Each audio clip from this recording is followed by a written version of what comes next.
Je n'ai pas choisi le texte. J'ai pris le texte du jour aujourd'hui. Et vous verrez un texte biblique qui nous amène dans un livre qu'on ne lit pas si souvent que ça. Je ne sais pas si parmi vous, il y en a qui ce matin ou qui chaque matin se disent « Waouh, aujourd'hui j'ai besoin d'être encouragé, je vais lire le prophète Ézéchiel ». Ça arrive ? Jamais, très très rarement en tout cas. Et pourtant, c'est ce que nous allons faire. Et vous allez voir à travers ce texte que nous allons pouvoir encore une fois réaliser combien Dieu est le même hier, aujourd'hui et toujours. Combien le Dieu de l'Ancien Testament est celui du Nouveau Testament aussi. Il est le même de toute éternité. Alors, je n'ai pas choisi le texte, mais je vous invite à lire avec moi Ézéchiel chapitre 33, les versets 10 à 16. Toi, fils d'Adam, prophète, parle aux Israélites qui affirment « Nous sommes écrasés par nos désobéissances et nos mauvaises actions de toutes sortes au point de dépérir sous ce poids. Comment pourrions-nous survivre ?»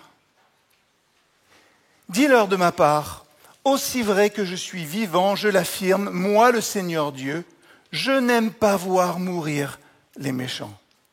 Tout ce que je désire, c'est qu'ils changent de conduite et qu'ils vivent. Je vous en prie, vous les Israélites, cessez de mal agir. Pourquoi voudriez-vous mourir ?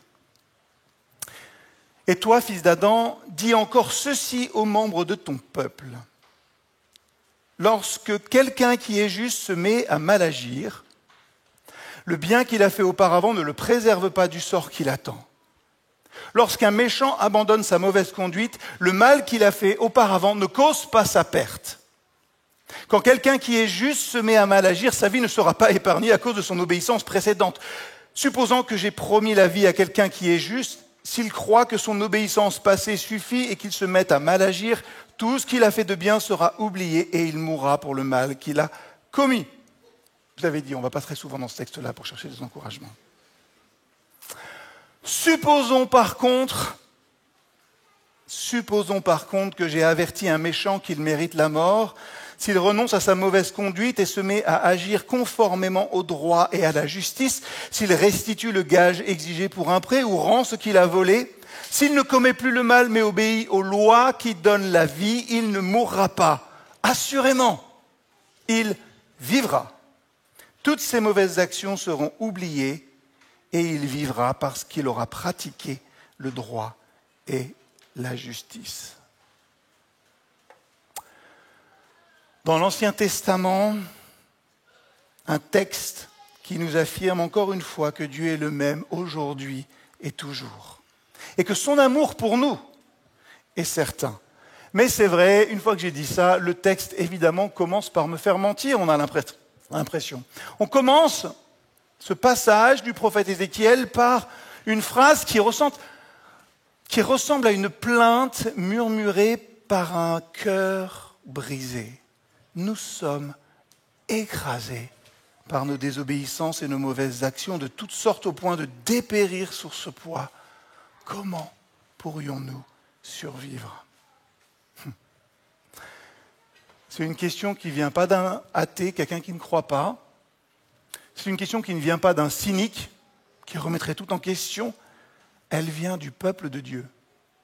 Elle vient d'Israël, des croyants. Et elle reflète finalement une conscience douloureuse. Celle de cette culpabilité qui persiste. Ce n'est pas une angoisse simplement morale, comme celle qu'on pourrait avoir ressentir après avoir enfreint une règle ou manqué un devoir. C'est plus profond, plus existentiel. Comment pourrions-nous survivre ? Nous sommes accablés par le poids de notre culpabilité. Je crois que cette phrase-là, il n'y a pas que le peuple d'Israël qui la prononce. Ça peut nous arriver aussi. C'est cette fatigue intérieure qui s'installe, vous savez, sans doute en chacun d'entre nous quand on a tout essayé, sincèrement, et avec de bonnes intentions, mais qu'on retombe encore et encore et encore. L'esprit est bien disposé, la chair est faible. J'essaye de toutes mes forces et pourtant je tombe encore. Vous savez, c'est cette voix intérieure qui nous murmure « Tu n'y arrives pas, Tu avais promis de changer. Tu voulais faire mieux. Tu croyais avoir grandi, mais regarde-toi. Tu n'es pas différent. Tu es toujours aussi instable, fragile et globalement très incohérent. Hein? Vous avez tous entendu parler du syndrome de l'imposteur, je pense. Et je crois que spirituellement aussi, quelquefois, on a ce petit syndrome de l'imposteur spirituel, cette sensation qu'on peut avoir. Alors au travail, peut-être, c'est quand on a une bonne position, on nous fait confiance, on nous regarde avec estime, mais en nous, on se dit si les gens savaient ce qu'il y a vraiment dans ma tête. Si vous voyez les luttes que je cache, les colères que je ravale, les pensées que je combats, ils sauraient que je ne mérite pas leur confiance. Je parlais du travail, ça peut arriver à un pasteur aussi. Hein. Et puis vous savez, le problème, c'est qu'on transpose ça avec Dieu. On pense, Dieu m'a sauvé. On le chante, on le proclame, Seigneur, Amen. Ah oui, il m'a sauvé, mais donc du coup, maintenant, il doit s'attendre à autre chose de ma part. Il doit être lassé de mes fausses promesses. Il voit mon dossier complet, lui. Et peut-être qu'il commence à se dire que je ne suis pas celui qu'il croyait sauvé. Hein. On sourit à l'extérieur. On continue à servir, à aller à l'église, à dire Amen quand il faut, mais au fond, on est épuisé de vivre avec cette contradiction permanente entre ce que l'on croit devoir être et ce que nous sommes vraiment. Ce n'est pas juste un malaise ponctuel. On ne va pas traiter juste un petit malaise ponctuel là ce matin. Hein. C'est un doute identitaire finalement. C'est une lassitude qui se pose sur l'âme de trop nombreux d'entre nous. Comme un brouillard. En fait, je suis un échec déguisé. Et tôt ou tard, si les autres ne s'en rendent pas compte, Dieu, lui, il va s'en rendre compte. Ce sentiment-là, c'est exactement ce que Dieu vient confronter dans Ézéchiel 33. Il ne minimise pas le péché, il ne nie pas la chute, mais il refuse de réduire notre identité à nos échecs. Dieu refuse de réduire ton identité à tes échecs. Il dit, et je le cite, « Je suis vivant et je veux que tu vives. » En fait, le texte qui nous est proposé ce matin, c'est un texte pour tous ceux qui connaissent Dieu, mais qui ont chuté à nouveau. Pour ceux qui savent que Dieu est amour, mais qui doutent que Dieu, finalement, après ça, pourrait m'aimer comme il m'aimait avant. Dieu m'aimait à fond le jour de mon baptême, mais peut-être que maintenant, 4 jours après, il m'aime un petit peu moins. Les Israélites, le peuple d'Israël, dans ce passage, ils sont confrontés à la vérité sur eux-mêmes. Dieu leur a envoyé un prophète, leur conscience est réveillée et ils reconnaissent, nos péchés sont sur nous. Conséquence, ils dépérissent. Ce mot évoque le flétrissement. Vous savez, comme une plante sans eau ou sans lumière. Je n'ai pas fait l'erreur cette année en partant en vacances. Leur âme, elle sèche sous le poids de la culpabilité et ils croient que c'est fini. Ils posent la question tragique, comment pourrions-nous vivre ? Sous-entendu, Dieu peut-il encore vouloir de nous ? Autrement dit, qu'est-ce qu'ils font ? Ils doutent de l'amour de Dieu. Et aujourd'hui, je crois que encore beaucoup de chrétiens vivent comme ça. Des chrétiens sincères, nés de nouveau, convertis, mais brisés par leur propre trahison. Pas des païens, mais des disciples qui sont finalement fatigués d'échouer. Oui, nous croyons que Dieu nous aime. Nous le proclamons. Mais nous croyons souvent que c'est un amour qui est infecté par la déception. Dieu m'aime, certes, mais un peu comme un parent résigné. Il continue à aimer, mais les bras croisés. Jérémie. Vous savez, le cœur un peu lassé, le regard désabusé. On l'imagine se dire, cher Jérémie, après tout ce que j'ai fait pour toi, mais Dieu, dans ce texte, interrompt le monologue intérieur du désespoir. On aime bien ça. On aime bien se faire du mal aussi quelquefois. Ça tourne en boucle par une déclaration qui est radicale. Aussi vrai que je suis vivant, je l'affirme, moi, le Seigneur Dieu, je n'aime pas voir mourir les méchants. Tout ce que je désire, c'est qu'ils changent de conduite et qu'ils vivent. Encore une fois, ça s'adresse au peuple d'Israël. Ces méchants, c'est eux. Ce n'est pas les peuples philistins, tout ce que vous voulez. Hein. C'est le peuple d'Israël. Ça peut être comme nous parfois. Méchants là. Je veux que tu vives. Quand Dieu dit « je suis vivant », il fait quelque chose que je ne fais jamais parce qu'on m'a appris ça dans Genèse. On ne jure pas que ton oui soit oui, que ton non soit non. Gardez ça aussi. C'est un bon principe de vie. Dieu, il jure sur lui-même. Quand Dieu dit « je suis vivant », il jure sur sa propre vie. Autrement dit, autant je suis Dieu, autant il est vrai que je veux te voir vivre et pas mourir. C'est un acte de révélation, là. Il met en lumière son cœur. Il ne dit pas « je veux que tu payes pour ce que tu as fait ». Il dit « je veux que tu vives ». Même maintenant, même après tes échecs, même après toutes tes bonnes intentions brisées. Message évangélique classique. Hein.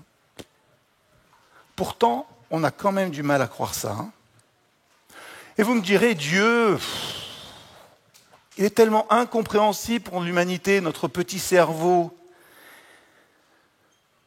Je crois que la grâce est la preuve ultime que Dieu est le tout autre, qu'on ne peut pas le comprendre, parce que la grâce est incompréhensible.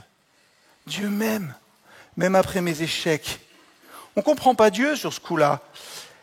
On a même du mal à le croire. Et je l'ai dit, ce sentiment n'est pas que l'affaire des Israélites. J'ai regardé des statistiques, le syndrome de l'imposteur concerne 70% des personnes dans le monde. Allez comprendre pourquoi, 75% des femmes, 50% des hommes. Voilà la première chose que j'aimerais dire. Hein. La deuxième chose, c'est peut-être enfoncer une porte ouverte, mais c'est de dire que nous, là, nous n'avons pas moins de péchés qu'avant, hein, que les autres. Le problème, c'est qu'on a une conscience qui est bien plus informée que le peuple d'Israël. Une conscience chrétienne est une conscience sensibilisée. Maintenant que nous connaissons Dieu comme notre Père, maintenant que nos yeux, finalement, se sont ouverts à notre rébellion contre notre Créateur, normalement, nous ressentons plus profondément la laideur du péché. Normalement, l'échec dans notre vie qui est là nous fait frémir comme jamais auparavant. Nous savons, nous avons la parole de Dieu, nous connaissons, nous avons le Saint-Esprit, nous avons goûté à la lumière et pourtant nous tombons encore. C'est-à-dire, ce qu'on se dit, c'est « non mais je ne désobéis pas par ignorance, je désobéis en pleine conscience. » Je le sais ça. Maintenant que nous savons qui est Dieu, notre échec devient plus amer, plus honteux, plus douloureux. Et c'est ce qui rend la culpabilité aussi plus lourde après la conversion qu'avant. Et notre tentation, quand on est comme ça, c'est de croire maintenant que je suis chrétien, Dieu attendait mieux de moi. Il doit être déçu. Peut-être qu'il va être moins patient, plus strict. Vous savez, c'est cette manière. Ou alors il va me punir. Ça, on fonctionne un peu comme ça. J'ai fait ça, qu'est-ce qui va me tomber comme tuile aujourd'hui sur la tête? J'ai déjà fait une prédication sur la superstition il y a quelque temps, je ne vais pas revenir là-dessus. Vous savez, ces idées-là, c'est une projection de nos propres faiblesses. Une projection de notre amour tout humain sur Dieu. Nous croyons souvent que Dieu nous aime comme nous nous aimons. Un amour qui s'essouffle. L'amour dure 3 ans. Non, c'est pas vrai. Un amour qui se lasse. Un amour qui aime tant que ça va. Mais la croix dit exactement le contraire. Je suis désolé, j'ai une Bible sur mon téléphone. Je ne lis pas mes SMS là, mais je vais lire un texte de Romains 5, versets 6 à 10. En effet, quand nous étions encore sans force, le Christ est mort pour les pécheurs au moment favorable. Déjà qu'on accepterait difficilement de mourir pour quelqu'un de droit. Quelqu'un aurait peut-être le courage de mourir pour une personne de bien. Mais Dieu nous a montré à quel point il nous aime. Le Christ est mort pour nous alors que nous étions encore pécheurs. Par le don de sa vie, nous sommes maintenant reconnus justes. À plus forte raison serons-nous sauvés par lui de la colère de Dieu. Nous étions les ennemis de Dieu, mais il nous a réconciliés avec lui par la mort de son Fils. À plus forte raison, maintenant que nous sommes réconciliés avec lui, serons-nous sauvés par la vie de son Fils. Obéissance active du Christ pour nous, qui nous offre cette grâce incroyable de parfois chuter. Paul martèle 3 vérités qui devraient anéantir nos doutes.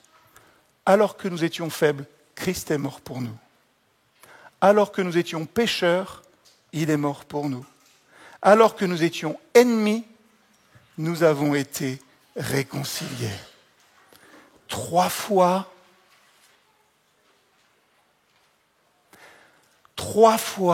la grâce est liée à notre indignité et pas à ce que nous faisons de bien.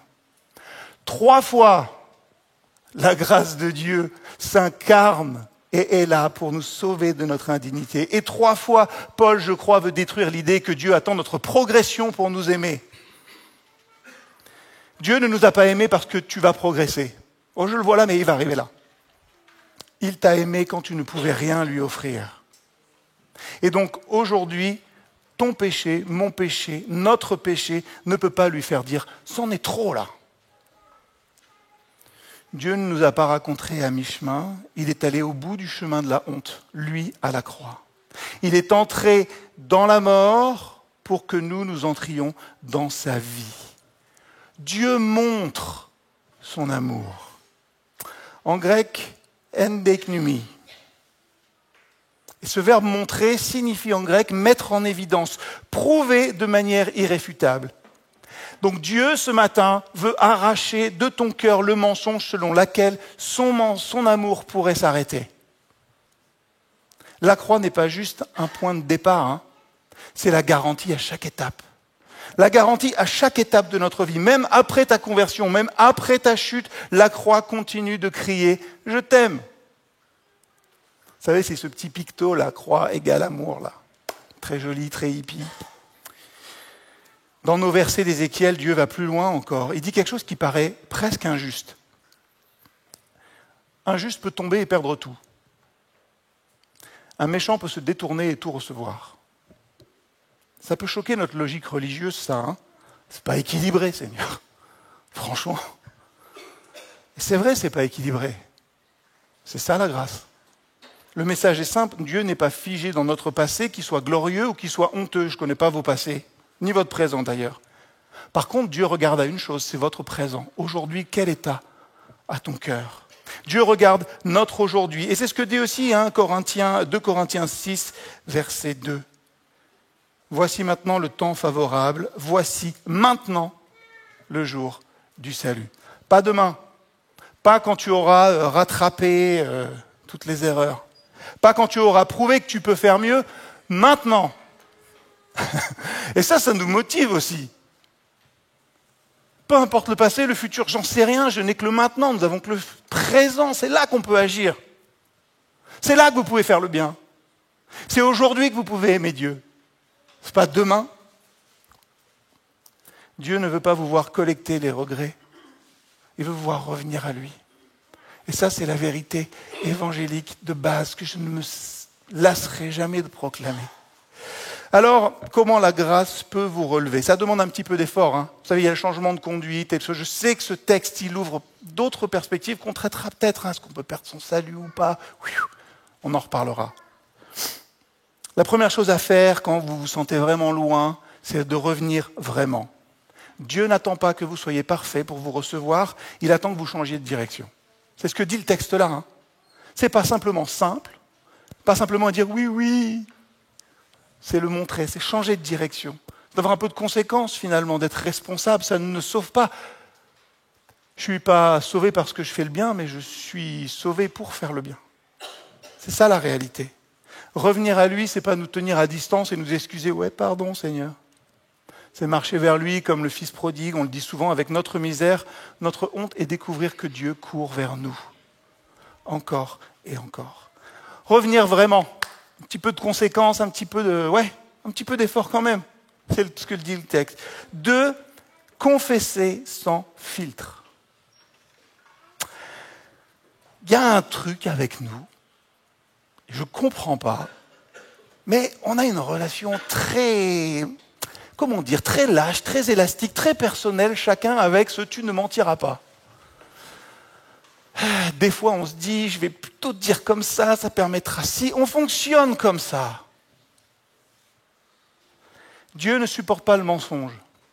Et je pense que les gens qui vivent autour de vous aussi ne supportent pas le mensonge. Des fois, il vaut mieux dire la vérité. Dieu ne supporte pas le mensonge, mais il accueille la vérité, même sale. Alors arrêtez de lui cacher ça. Arrêtez de faire ça. Dites-le lui. Ouvrez votre cœur, il attend, pas avec un fouet, mais pour reprendre une image biblique, avec un manteau, pour nous couvrir. Ça est bon. Reviens vraiment, confesse sans filtre, redresse-toi. On me l'a dit tellement souvent quand j'étais jeune, tiens-toi droit, Jérémie. Je vous dis la même chose. Arrêtons de marcher comme ça. Tenons-nous droit. Nous ne sommes pas faits pour vivre les épaules baissées. Vous n'êtes pas des croyants en sursis, vous êtes des enfants aimés. Dieu ne vous regarde pas avec des sourcils froncés, mais avec des bras ouverts. Reviens, confesse, redresse-toi. Et la troisième chose, la quatrième, c'est ça, oui, quatrième. Continuez à avancer. Quelquefois, vous allez avancer, vous savez, comme ça. Je fais très mal, je ne suis pas un acteur. Je fais très mal le boiteux. Vous boitez dans votre vie spirituelle, tant mieux. Dieu aime marcher avec ceux qui ont été brisés. Ne pensez pas que vous devez courir. Je cours très mal aussi, pour être accepté.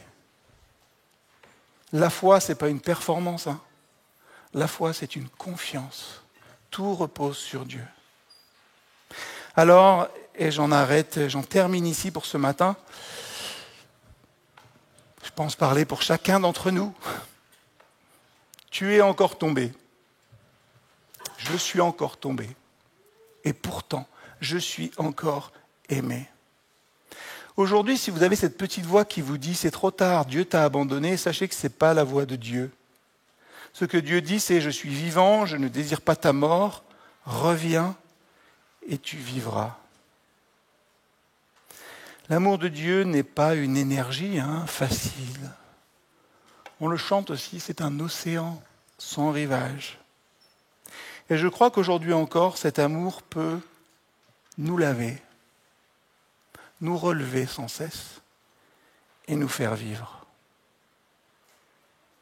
C'est avec ça que je vous laisse. Est-ce que votre foi, aujourd'hui, dans votre vie, vous relève, vous lave et vous fait vivre? Est-ce que vous vivez de l'amour de Dieu pour vous?